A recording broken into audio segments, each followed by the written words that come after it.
하나님의 말씀 요한복음 19장 1절 말씀 보시겠습니다.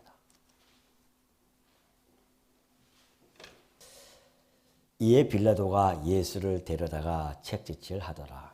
군인들이 가시나무로 관을 엮고 그의 머리에 씌우고 자색 옷을 입히고 앞에 가서 이르되 유대인의 왕이여 평안할지어다 하며 손으로 때리더라. 우선 3절까지 봉독해 드렸습니다. 18장은요, 예수님께서 순환을 당하시는 그 서막의 장이라고 한다면 19장은 이제 본격적으로 순환을 당하시고 죽으셔서 장사되어지는 그러한 내용이 전개가 되어집니다. 예수님의 이 순환의 사건은요, 그냥 역사적으로 우연히 예수님께서 십자가 이렇게 달리시고 그런 우연한 사건이 결코 아닙니다. 예수님의 순환에 대한 이야기는 구약 전체적으로 그 사상이 깔려져 있습니다. 그러니까 구약에서 예수님이 순환 받으셨다가 죽으실 것에 대한 내용이 구약 역사서, 율법이라고 하죠. 율법, 시서, 그리고 선지서에 너무나 풍성하게 증언이 되고 있죠. 그렇기 때문에 오늘 우리가 역사적으로 볼 때는 예언이 성취되어진 그러한 사건이고요. 그리고 의미적으로 보면은 예수님의 이 순환이 우리 죄인인 우리를 대신해서 받으셨다고 하는 그런 의미를 우리는 이 19장을 통해서 관철하고 또 숙지해야 됩니다. 그렇기 때문에 오늘 우리가 19장은 좀 더 역사적인 그러한 자료를 가지고 여러분과 확인하는 동안 시간이 되어질 것이고 또 의미적으로도 우리가 충분하게 숙지해서 이 19장을 통하여 드러나시는 하나님의 그 사랑과 우리 주 예수 그리스도의 은혜에 대하여 좀 더 깊게 우리가 상고해 보도록 하겠습니다. 예를 들어서 이제 그 구약에 보면은 예표적으로 또는 모형적으로 예수님의 순환에 대해서 증언을 해주고 있죠.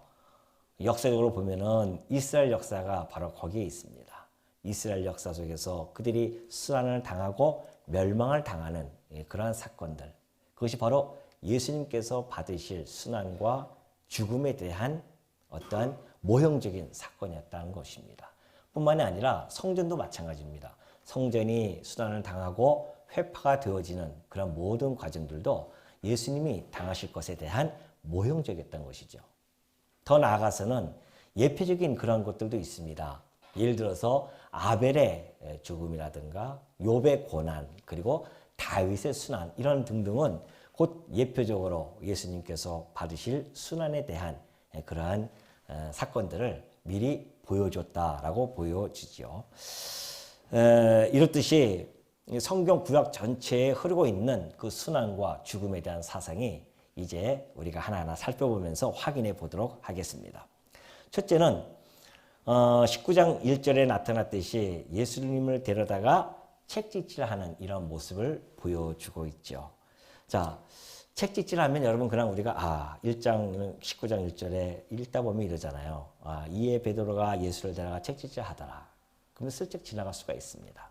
그러나 오늘 우리는 좀 더 깊게 그때의 상황과 정황을 좀 살펴보면서 내가 받아야 할 것이 어떠한 것인지, 근데 왜 우리 그리스도께서 받으셨는지에 대해서 좀 살펴볼 필요성이 있죠. 그래서 책찍질하면요, 그때 당시 로마 사형법의 십자가형이 최고형인데 십자가를 당하기 전에 먼저 책찍질을 당합니다. 여러분 영화 보셨죠? 패션 오브 크라이스트인가요? 거기 보면은 주로 예수님의 그 순환에 대해서 집중적으로 조명하는 그런 영화였었습니다. 그래서 많은 사람들이 그걸 보고 참 불편해하기도 했어요. 그러나 그것은 우리 그리스도께서 당하신 그 고난을 집중 조명했기 때문에 우리 성도의 입장으로서는 매우 정말 그게 의미 깊게 볼 수밖에 없었던 영화였었습니다. 그럼 우리 주님이 그때 당시 로마 군인들이 사용했던 책찍은 어떤 것이었을까요? 한번 사진으로 한번 확인해 보도록 하겠습니다. 사진에 보면요. 사진 하나 좀 보여주시겠어요? 여러분 이 사진이 전갈 채찍이라고 합니다. 뭐 우리 주님이 맞으셨다는 그때 당시에 사용했던 채찍인데 가죽으로 저렇게 만들어 가지고서는 그 끝에다가 뼈 조각 같은 거를 이렇게 걸어요. 그래서 이렇게 등을 이제 엎어놓고 그 패션 오브 크라이스트 영화 보면 그러잖아요. 이렇게 무릎 꿇고 손을 앞에 묶어서 하면은 등을 저 채찍으로 때립니다. 물론 죽기까지는 때리진 않죠. 십자가를 지고 가야 되기 때문에 어느 정도 이제 채찍질을 하게 되어지는데 생각해 보십시오. 저거 한 대만 맞아도 우리 조그만 바늘 한번 찔러도 아프다고 그냥 난리인데 저 채찍질이 우리 등짝에 내려친다고 생각해 보십시오. 얼마나 고통스럽겠냐 말이죠. 근데 우리 주님이 2000년 전에 이 채찍질을 맞으셨다는 겁니다. 그 고통이 얼마나 크시겠어요? 예수님께서 그 고통의 시간을 벗어나고 싶어서 그냥 벌떡 일어나서 이놈들 하면은 끝나는데 묵묵히 이 고난을, 이 고통을 감내하셨다는 겁니다. 왜 그랬을까요? 그것이 바로 이사야서 53장에 잘 표현되어 있습니다. 이사야서 53장 4절을 보니까요. 그는 실로 우리의 질고를 지고 우리의 슬픔을 당하였거늘 우리는 생각하기를 그는 징벌을 받아 하나님께 맞으며 고난을 당한다 하였노라. 그가 찔림은 우리의 허물 때문이요 그가 상함은 우리의 죄악 때문이라. 그가 징계를 받음으로 우리는 평화를 누리고 그가 채찍에 맞음으로 우리는 나음을 받았도다. 이 말씀을 보면은 우리 주님께서 대속주로서 이 고난을 나 대신 받으셨다는 것을 너무도 분명하게 그려내고 있습니다. 우리의 질고, 우리의 죄악을 통해서, 우리의 죄값을 통해서 우리가 질고를 지고 살아가는 자들이었습니다. 근데 그 질고를 고쳐주기 위해서 당신이 채찍질을 맞으셨다는 겁니다. 당신의 사랑하는 백성들의 질고를 고쳐주기 위해서, 당신의 사랑하는 백성들의 평화를 위해서 당신이 혼자서 그 고통을 감내하셨다는 거 아니겠습니까? 그래서 채찍을 맞으셨다는 거예요. 지금. 뿐만이 아닙니다. 군인들이 그래요. 군인들이 가시나무로 관을 엮어요. 그래서 머리에 씌우고 자색 옷을 입힌다고 하죠. 가시나무는요. 가시라고 하는 것은 여러분 잘 아시다시피 아담이 타락하고 나서 이 땅이 저주를 받습니다. 그죠? 그 땅이 저주를 받는데 그 저주의 결과물이 가시덤불입니다. 그러니까 이 가시덤불, 이 가시나무로 머리에 쓰였다고 하는 것은 온몸이 저주로 덮였다는 뜻과 방불한 거예요. 저주로 덮은 겁니다. 더군다나 오늘 우리가 가지고 있는 하나님께서 노아 때에 세상을 멸하실 때 무슨 제목이었었냐면은 이 사람들이 인류가 그 마음속에 생각하는 것이 항상 마음에 생각해서 계획하는 것이요 항상 악할 뿐이다 그렇게 표현합니다. 우리의 생각은 항상 악할 뿐이에요. 왜? 내 안에 있는 선악이 있으니까. 하나님의 선악을 쫓지 않고 내 선악에 따라서 살고 싶어 하는 것이 그래서 그 선악에 따라서 계획을 세우고 뭐 한단 말입니다. 이 모든 것이 하나님 보시기에는 악한 것이에요. 그 이 악한 것에 형벌을 가하는 거죠. 이 머리 위에다 우리에게 가시나무를 씌워주는 것은 우리의 죄값입니다. 그뿐만 아닙니까? 나중에 나오겠지만은 손발에 못을 박는 것도 마찬가지입니다. 손과 발에 못을 박아요. 그럼 우리가 손을 가지고 얼마나 이 땅에 살아가면서 범죄를 많이 합니까? 사실은 손가락질 하면서 남을 정죄하기도 하고 그 손으로 온갖 범죄를 꾀하기도 하고 우리의 발은 어떻습니까? 피 흐르는데 발 빠른 거 아닙니까? 피 흐르는데 빠르다고 했습니다. 우리의 발이. 로마서의 표현에 의하면. 그러니 손과 발, 머리부터 발끝까지 어떻게 우리가 뭔가 저주를 매를 맞고 상함을 받고 저주를 받아야 된다는 말입니다. 이것이 이사야서에서 너무나 잘 표현해주고 있는데요. 이사야서 1장 5절에 그렇게 나타나고 있습니다. 볼까요?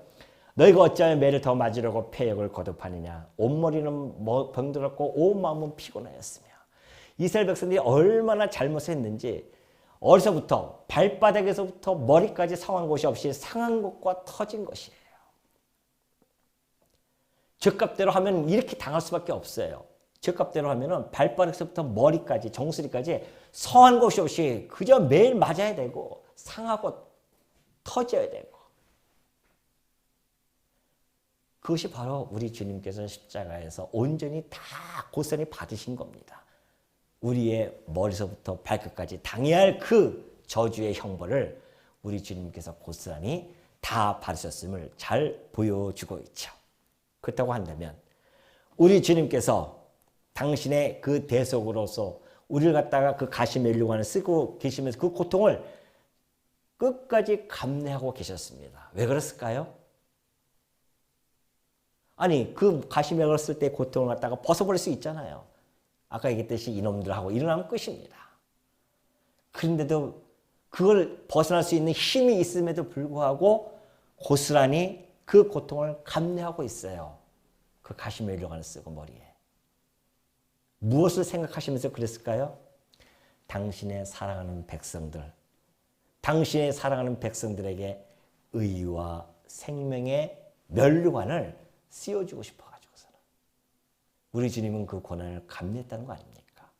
의와 생명의 면류관을 씌워주기 위해서. 그리스도의 그 고난 속에서 그 고난을 감내했기 때문에 우리는 오늘 의와 생명의 면류관을 쓰고 영광의 자리에 앉게 되어진 겁니다. 물론 우리 주님께서 그 가시면류관을 쓸 때는 하나님께서는 그 머리에 금면류관을 준비해 놓고 가시면류관을 씌워주신 겁니다. 요한계시록 보면 우리 주님께서 그 모습이 나타나는데 그 머리에 금면류관을 쓰셨어요. 비하의 신분으로 이 땅에 오셨을 때는 가시면류관을 쓰셨지만 승기의 신분이 되어졌을 때는 금면류관을 쓰신단 말입니다. 우리 주님이 정령 써야 할 그 면류관이 금면류관이죠. 그럼에도 불구하고 당신이 죽기까지 이 땅에 낮아져서 겸손한 마음으로 오셔서 가시 그 나무를 면류관을 쓴 겁니다. 누굴 위해서요? 우리를 위해서. 우리의 의와 생명의 면류관을 씌워주고 싶으셔서. 그래서 그분이 우리의 대속주라는 것이죠. 그것뿐만이 아닙니다. 3절 가면 앞에 가서 이르되 유대인의 왕이여 평안할지어다 하며 손으로 떼이더라. 그들의 자색 옷을 입혔어요. 그리고 왕이라고 칭호를 해줍니다. 그러면서 손으로 때려요. 이 얼마나 조롱거리입니까? 얼마나 멸시거리예요. 왕으로 부름을 받으면서 그런 조롱을 당한단 말입니다. 참된 왕이신, 만왕의 왕이신 그리스도께서 그 왕권을 그들이 조롱하고 있어요. 그 왕권을 조롱하는 자들 앞에서 왜 묵묵히 감내하고 있었을까요? 당신의 사랑하는 백성들에게 그리스도를 통하여서 생명 안에서 왕노릇하게 하시려고 우리 주님은 그 왕권을 조롱받아도 참고 인내하고 계셨음을 잘 보여주고 있습니다. 이것이 오늘 우리 주님께서 당하시는 그 순환에 얽혀져 있는 의미입니다. 우리는 그 의미 속에서 대속주로서의 나 대신 이런 고난을 받으심으로 내가 어떤 영광의 자리에 앉게 되어지는지를 곰곰이 생각하셔야 됩니다. 오늘 여러분이 이 땅에 이 자리에서 앉아있는 그 영광스러운 자리가 어떻게 주어졌는지, 내가 받아야 할 그 고난, 그 고통을 우리 주님께서 넉넉히 참고 견뎌내신 결과라는 것을 결코 잊지 마시기 바랍니다. 빌라도가 다시 밖에 나가 말하되 보라 이 사람을 데리고 너희에게 나오나니 이는 내가 그에게서 아무 죄도 찾지 못한 것을 너희로 알게 하려 함이로라 하더라. 이에 예수께서 가시관을 쓰고 자색옷을 입고 나오시니 빌라도가 그들에게 말하되 보라 이 사람이로다 하매 대제사장들과 아랫사람들이 예수를 보고 소리 질러 이르되 십자가에 못 박으소서 하는지라. 빌라도가 이르되 너희가 친히 데려다가 십자가에 못 박으라. 나는 그에게서 죄를 찾지 못하였노라.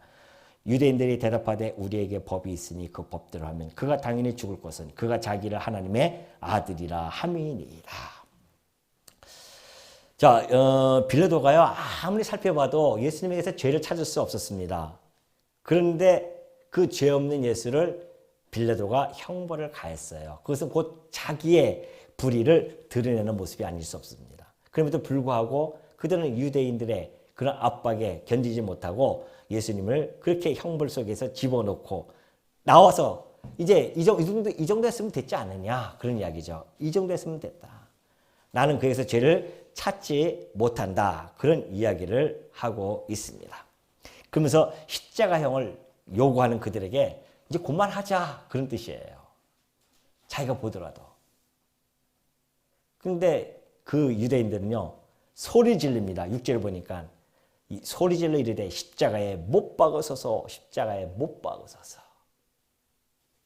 왜 그랬을까요? 그들은요 당연히 죽을 것이라고 그렇게 생각해요. 7절에 보면 그러죠. 그가 법대로 하면 그는 당연히 죽을 것은 그가 자기를 하나님의 아들이라고 했다. 이런 이제 죄명이거든요. 근데 놀랍게도요. 이들이 이러한 생각을 가지고 이러한 이야기를 한 것은 구약의 예언을 이루기 위함이었다는 거 아닙니까? 한번 볼까요? 이사야서 53장 4절에 보십시오. 그는 실로 우리의 질고를 지고 우리의 슬픔을 당하였거늘 우리는 생각하기를. 그들이 생각하기를 뭐라고 생각하는 줄 아십니까? 그는 징벌을 받아 하나님께 맞으며 고난을 당한다. 이렇게 생각을 하고 있는 거예요.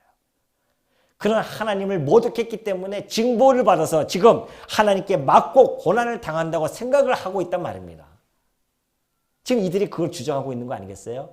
그런데 700여 년 전에 우리 주님의 수난을 당할 때에 그들의 생각조차도 이렇게 정확하게 표현이 되어져 있어요. 그들이 정말 그렇게 생각하고 있습니다. 당연히 죽을 죄를 졌다고 생각하고 있는 겁니다. 이게 얼마나 놀라운 일입니까? 우리 주님의 순환에 대한 예언의 말씀이 이렇게 정확하게 하나하나 이루어지는 사실을 우리는 지금 목도하고 있는 중이죠. 그러면서 그들은 단순하게 신성모독만 그렇게 이야기를 하고 있습니다. 신성모독이라는 것이죠. 왜 레위기에 보면은 여호와의 이름을 모독하는 자들은 돌로 쳐 죽이라고 했습니다. 죽음을 맞이하거든요. 신성모독은. 당연히 그들은 죽는다고 생각합니다. 그러나 그들이 율법을 전체를 알지 못했기 때문에 그래요. 한 부분만 부과시켰단 말입니다. 신명기에 넘어가면은 하나님께서 모세에게 부릅니다. 모세야, 내가 너 같은 선지자를 하나 세울 거야. 내가 그의 입에다가 내 말을 두어서 내 명령을 전하게 할 것이다. 그런 이야기 합니다. 그러면서 내 이름으로 전하는 그의 말을 듣지 않는 자들은 반드시 벌을 받을 것이라고 경고를 해줍니다. 그러니까 심중에 사람들이 그럼 뭐라고 묻습니까? 우리가 그 선지를 어떻게 합니까? 여호와의 이름으로 말하고 그 여호와의 이름으로 말하였는데 증언이 있고 성취가 되어지는 자가 있으면 그가 내가 보낸 선지자인 줄 알라. 그런 말씀을 하신 바가 있죠.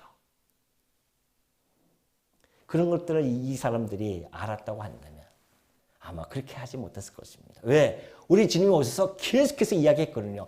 내가 여호와의 이름, 아버지의 이름으로 이 땅에 왔으며 아버지의 이름으로 지금 이 증언도 하고 성취도 내가 지금 보여주고 있지 아니하느냐.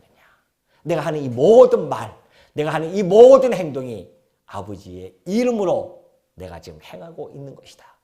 그렇게 누누이 얘기했음에도 불구하고 그들이 그 말은 듣지 않습니다. 오로지 하나님의 아들이라고 하는 그 신성 모독에만 집중이 되어져서 예수님을 십자가에 못 박는 이 사건이야말로 하나님의 정하신 뜻대로 움직여가는 것이 너무도 분명하다는 것을 우리에게 보여주는 대목이 아닐 수 없죠. 그러면서 9절 빌라도가 이 말을 듣고 더욱 두려워하여 다시 관정에 들어가서 예수께 말하되 너는 어디로부터 하되 어디로부터냐 하되 예수께서 대답하여 주지 아니하시는지라.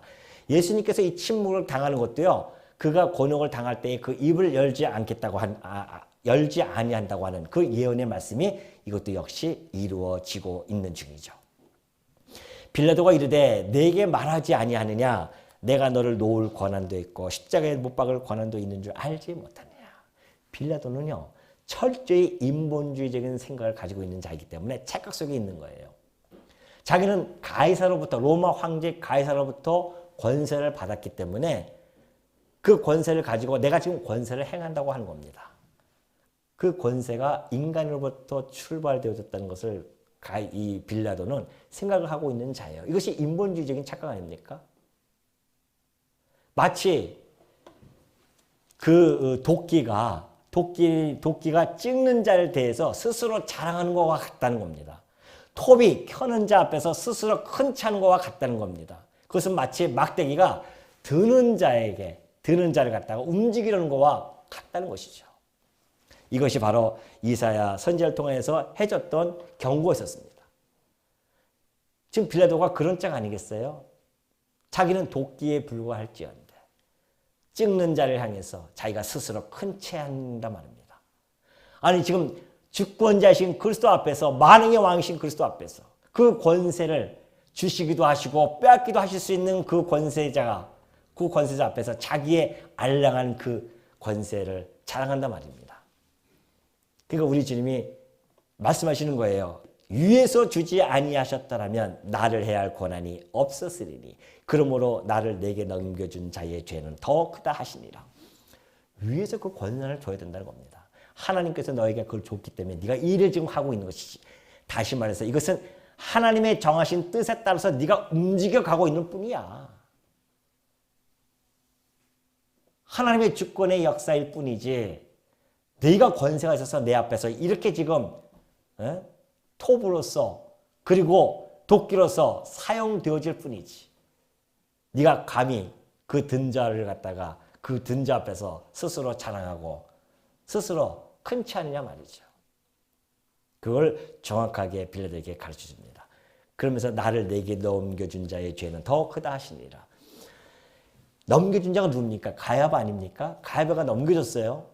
근데 가야바는 뭐라고 얘기했습니까? 우리에겐 죽일 권한이 없습니다. 아니 그 권한도 없는 자가 넘겨줬다고 하는 것은 더욱 죄가 크다는 겁니다. 그래서 이스라엘이 AD 70년에 예수님을 죽인 이 결과로 말미암아 그들이 폭삭 망할 수밖에 없는 겁니다.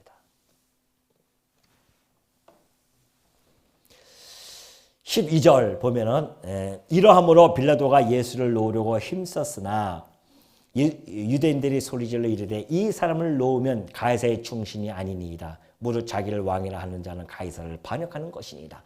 빌라도를 압박하는 거 보십시오. 이게 정치인의 한계거든요. 당신 가이사에게 충신이 아니다. 당신이 이러면은 다시 말해서 너희가 가이사를 반역하는 것이 아니겠느냐. 그 이야기는요. 정치인으로서는 아주 뼈아픈 소리죠. 왜냐하면은 반역자로 들으면은 삼족이 말합니다.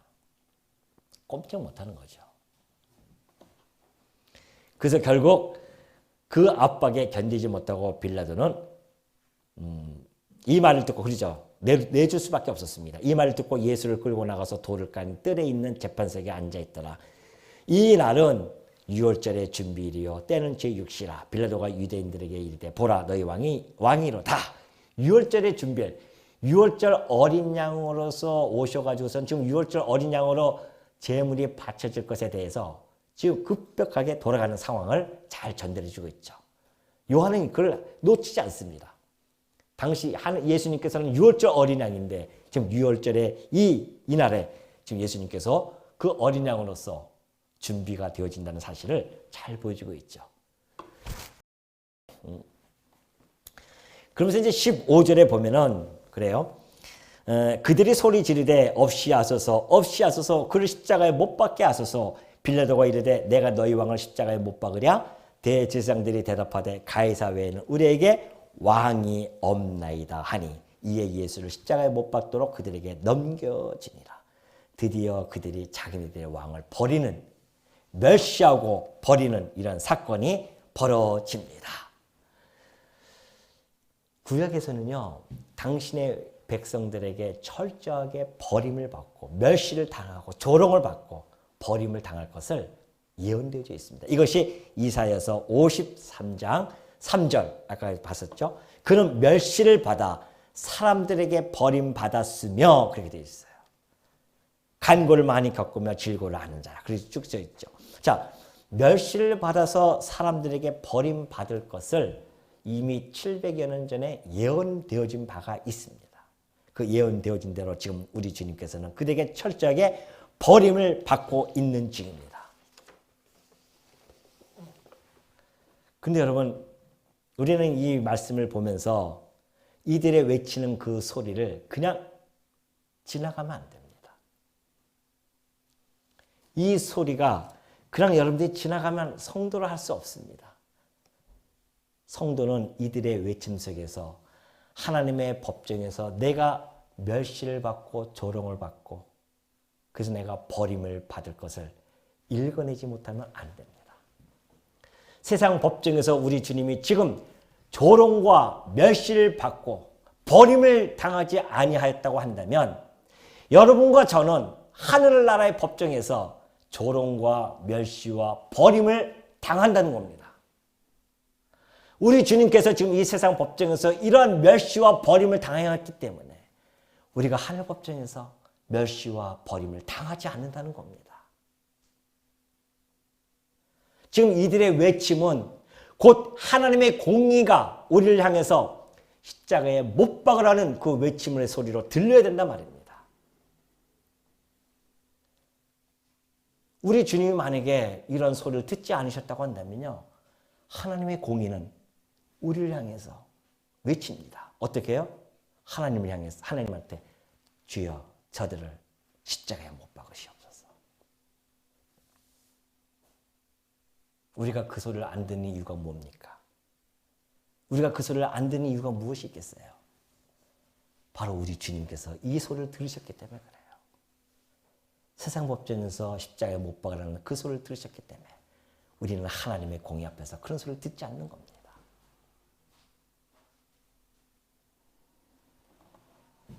이것이 하나님의 놀라운 섭리 아니겠습니까? 그러면서 17장 넘어갑니다. 그들이 예수를 맡음에 예수께서 자기의 십자가를 지시고 해골이라 한 곳에 나가시니 예수님이 자기 십자가를 지고 가셔요. 근데 놀랍게도 이 예수님께서 십자가를 지고 희생 제물로서 십자가를 지고 가는 것이요, 이미 2000년 전에 예수님이 오시기 2000년 전에 그것도 모형적으로 하나님께서 이미 보여준 사건이 있었습니다. 이것이 바로 창세기 22장 6절의 말씀입니다. 하나님께서 아브라함에게 그래요. 아브라함아, 네 아들 독자입니다. 독자 이삭을 내게 바쳐라.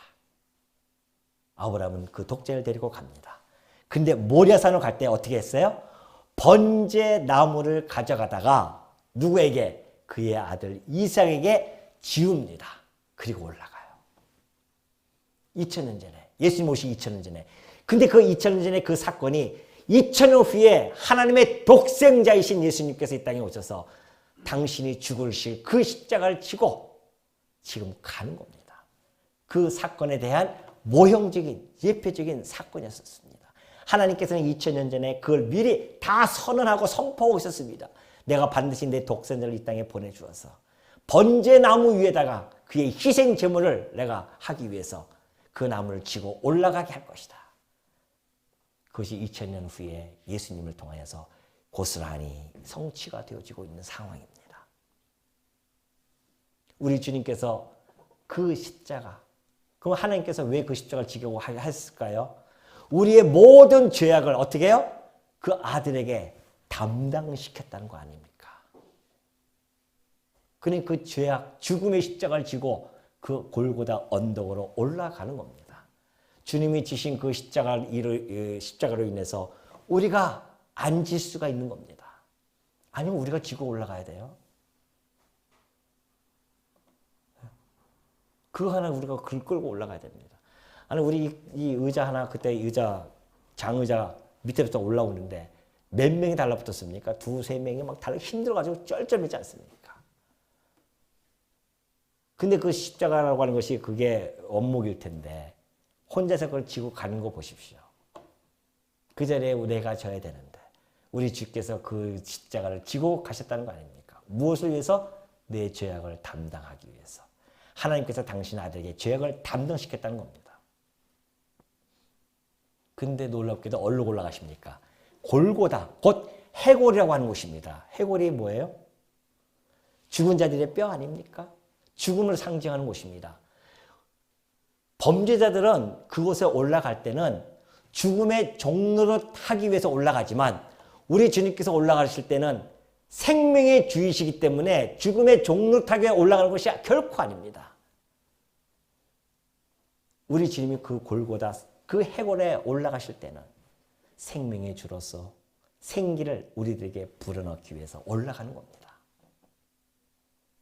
죽음 너머에 있는 그 부활의 사건을 우리 주님은 바라보시면서 그곳으로 올라가고 계셨습니다. 그것이 해골이에요. 여러분 에스겔 선지자 잘 아시죠? 에스겔 선지자를 통해 환상 속에서 보여줬던 그 내용이 에스겔서 37장 5절에 잘 나타나 있습니다. 하나님께서 에스겔에게 이 마른 뼈들에게 보여줍니다. 그 골짜기에 가득 차 있는 마른 뼈들이 있었습니다. 그 뼈들을 향해서 뭐라고 하십니까? 내가 생기를 너희에게 들어가게 하리니 너희가 살아날 것이다. 그걸 환상으로 보여줍니다. 나중에 그 환상이 정말 이루어져서 뼈들이 살이 붙고 그리고 생기가 들어가서 움직이는 놀라운 역사가 일어납니다. 물론 이것은 1차적으로 이스라엘 역사에 대해서 성취가 되어집니다. 이미 다 죽었던 그들, 그래서 바벨론에 끌려가서 망했던 그들이 다시 돌아옴으로 말미암아 역사적으로 성취가 되어지죠. 그러나 이것은 궁극적으로 당신의 백성들에게 생기를 불어넣어 부활의 사건에 대한 것을 모형적으로 보여주는 그러한 예언적인 사건이란 말이죠. 우리 주님께서 그 골짜기에서 그 언덕에서 죽으시고요. 거기서 가까운 곳에서 다시 부활하신단 말입니다. 그런 말미암아 우리들에게 죽었던 우리들에게 생기를 불어넣으시고 부활케 하시는 그 놀라운 사건. 그래서 해골로 들어가고 계십니다. 우리 다 해골 아니에요? 마른 뼈들이란 말입니다. 다 죄와 허물로 죽었던 우리들 아니냐 말이죠. 그곳에 생기를 불어넣기 위해서 자기 십자가를 지고 올라가신 거예요. 마침내 그가 하신 일이 어떤 일입니까?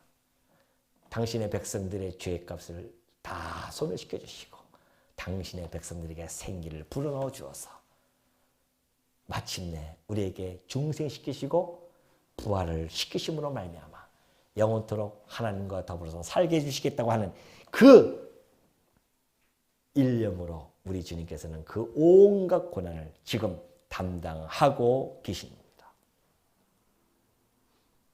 거기서 우리가 하나님의 사랑과 그리스도의 은혜를 이곳에서 우리가 감지하지 못한다고 한다면 어찌 성도를 할 수 있겠습니까? 우리가 성도나 칭함을 받는 자라고 한다면 이곳에서 하나님의 그 무한하신 사랑과 예수 그리스도의 그 한없는 그 은혜로움을 우리는 만끽해야 됩니다. 그러나 제가 문자로 보내드렸듯이 기뻐 찬송해야 되겠지만 우리 주님의 이 수단 앞에 우리는 엄숙해져야 됩니다. 그 수단 앞에 우리는 숨죽여서 하나님의 사랑과 그리스도의 은혜를 느껴야 됩니다. 왜요? 내가 받아야 할 것을 우리 주님이 지금 대신 받으시고 계시니까. 그들이 거기서 예수를 십자가에 못 박을새 다른 두 사람도 그와 함께 좌우편에 못 박으니 예수는 가운데 있더라. 이것도 참 재밌습니다. 재밌는 것보다 흥미롭죠. 왜? 못을 받고 다른 두 사람도 함께 좌우편에 있습니다. 다른 두 사람은 뭡니까? 범죄자예요. 근데 하필 두 범죄자 혼자 예수님은 혼자 쓸 수도 있잖아요. 근데 반드시 두 범죄자가 있어야 할 필요성이 있겠냐 말이죠. 반드시 있어야 됩니다. 왜 그럴까요? 그것이 바로 이사야서 53장 12절의 말씀을 성취케 하기 위한 하나님의 역사섭리입니다. 그러므로 내가 그에게 존귀한 자와 함께 몫을 받게 하며 강한 자와 함께 탈취한 것을 나누게 하리니 이는 그가 자기 영혼을 버려 사망에 이르게 하며 범죄자 중 하나로 헤아림을 받았음이니라. 그러나 그가 많은 사람의 죄를 담당하며 범죄자를 위하여 기도하였느니라. 그래요. 예수님은 반드시 범죄자 중 하나로 헤아림을 받아야 된다는 겁니다. 그러니까 범죄자들과 함께 죽으셔야 되는 거예요. 사람들이 저 범죄자인데 가운데 예수님이 있는 거 보니까 저도 범죄자인가 보다. 헤아림을 받는 거죠. 뿐만이 아니라 그가 범죄자를 위하여 기도합니다. 한 범죄자가 예수님을 욕합니다. 조롱합니다. 그때 한 범죄자가 그를 나무랍니다. 그때 우리 주님께서 그를 향해서 네가 오늘 밤 나와 낙원에 이를 것이라고 말씀해 주고 계십니다. 이것이 바로 범죄자를 위하여 기도하는 이 모습. 이거 역시도 700여 년 전, 예수님이 오시기 700여 년 전에 이렇게 구체적으로 그 죽으심에 대한 상황, 정황이 너무도 명백하게 드러나고 있습니다. 그 어느 거 하나 결코 그냥 넘어가지 않습니다. 우리 주님이 말씀하셨던 것처럼 모든 율법이 1.1획도 하나도 흩어지지 않냐고 반드시 이루어진다는 예수님의 그 말씀이 하나하나 이루어지고 있는 중입니다. 그러면서 빌라도가 19절 패를 써서 십자가 위에 붙이니 나사렛 예수 유대인의 왕이라 기록되었더라. 예수께서 못 박히신 곳이 성에서 가까운 거로 많은 유대인들이 이 패를 읽는데 히브리와 로마와 헬라말로 기록되었더라. 유대인의 대제사장들이 빌라도에게 이르되 유대인의 왕이라 쓰지 말고 자칭 유대인의 왕이라 쓰라 하니 빌라도가 대답하되 내가 쓸 것을 썼다 하니라. 자, 여러분, 예수님이 이제 십자가에 못 박으셔서 이 빌라도가 한 것 중에 가장 잘한 겁니다. 뭐 십자가 위에 명패에다가 나사렛 예수 유대인의 왕 딱 씁니다. 그것도 헬라, 로마, 히브리 말로 씁니다. 여러분, 나사렛이라는 단어 의미 지난번에 1장 공부할 때 우리 여러분 말씀드린 바가 있는데 기억나십니까? 나사렛에 대해서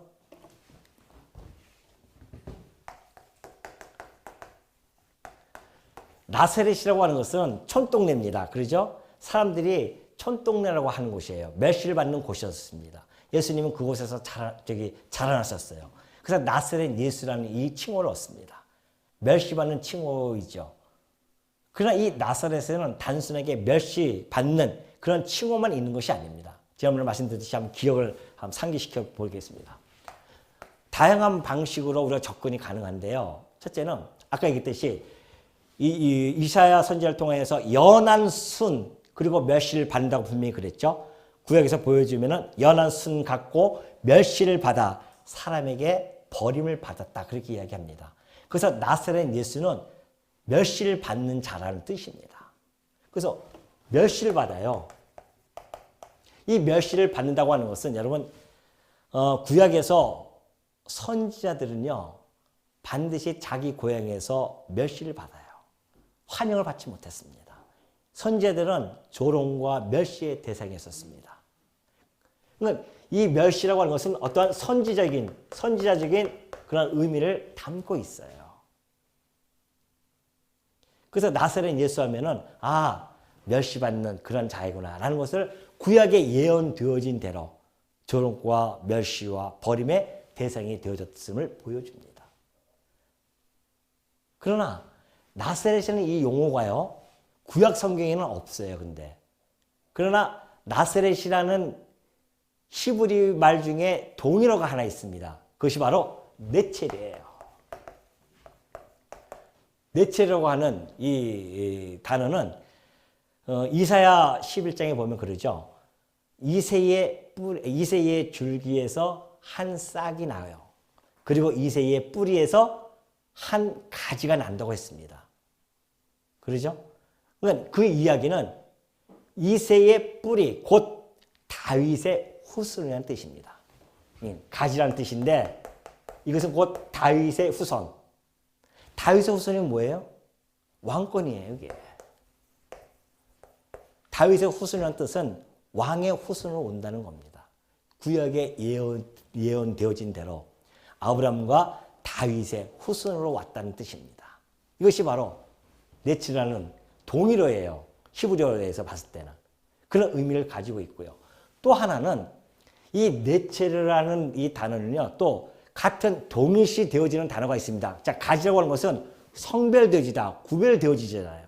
유대인의 다윗의 후손 중에서 왕들 중에서 구별되어진 왕이 하나 있습니다. 그것이 바로 예수 그리스도입니다. 왜? 하늘에서 오셨기 때문에. 성별되어졌다, 봉헌되어졌다. 그런 단어가 동시에 되어지는 단어가 나질입니다. 나질이라는 단어가 있어요. 이것은 사사기에 나오는데 이걸 우리나라 번역은 나시린 그렇게 이야기하죠.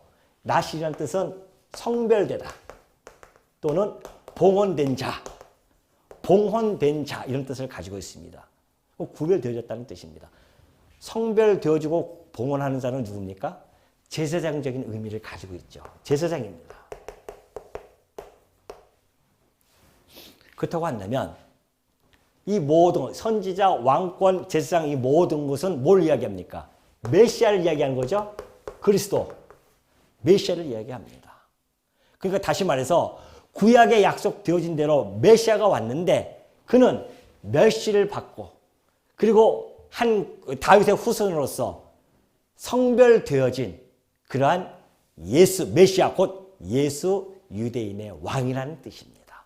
그러니까 나사렛에서 담겨져 있는 의미가 풍성하게 있는 겁니다. 단순하게 멸시받는 그것만 있는 것이 아니라 그 나사렛 예수 하나님께서 빌라도를 통하여서 십자가 위에다가 나사렛 예수 유대인의 왕이라는 그 칭호를 적게 한 것은 바로 메시아 예수 유대인의 왕이라는 뜻입니다.